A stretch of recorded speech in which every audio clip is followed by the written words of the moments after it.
નર્મદા જિલ્લામાં ધોધમાર વરસાદ છે. લાચરસ ગામ જળબંબાકાર થયો. લાચરસ ગામમાં પાણી ભરાઈ ગયા. લોકોના ઘર, દુકાનોમાં તમામ જગ્યાઓ પર પાણી ભરાઈ ગયા છે. ઘરની બહાર પાર્ક કરેલા વાહનો પાણીમાં ડૂબ્યા છે. ગરુડેશ્વર તાલુકામાં 2 કલાકમાં 5.5 ઇંચ વરસાદ વરસ્યો છે. નર્મદા જિલ્લાનું લાચરસ ગામ જળબંબાકાર થયું. ભારે વરસાદથી આ સ્થિતિ સર્જાઈ છે. પાણી ક્યારે ઓસરશે જેને લઈને કોઈ માહિતી નથી. નીચાણવાળા વિસ્તારોમાં પાણી ભરાતા લોકોના ઘરમાં પણ પાણી ઘૂસી ગયા છે. મકાનોમાં પાણી ફરી વળતા લોકોને અલગ અલગ જગ્યાઓ પર સ્થળાંતરિત પણ કરવામાં આવ્યા. ઝૂંપડપટ્ટી વિસ્તાર અને નીચાણવાળા જે મકાનો છે તમામ જગ્યાઓ પર પાણી ભરાયા છે.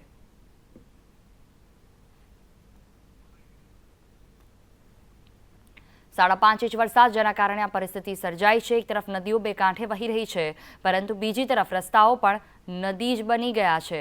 બંને કાંઠેથી પાણી જઈ રહ્યા છે. ઘરોમાં પાણી ઘૂસી રહ્યા છે. લોકોને અવરજવર માટે વાહનો કરતાં બોટનો ઉપયોગ વધારે કરવો પડી રહ્યો છે.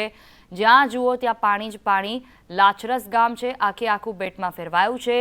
ગત વર્ષે પણ આ સ્થિતિ સર્જાઈ હતી. આ વર્ષે પણ લોકોને અવરજવર માટે ટ્રેક્ટર સહિત મોટા વાહનો અથવા તો બોટનો ઉપયોગ કરવો પડી રહ્યો છે.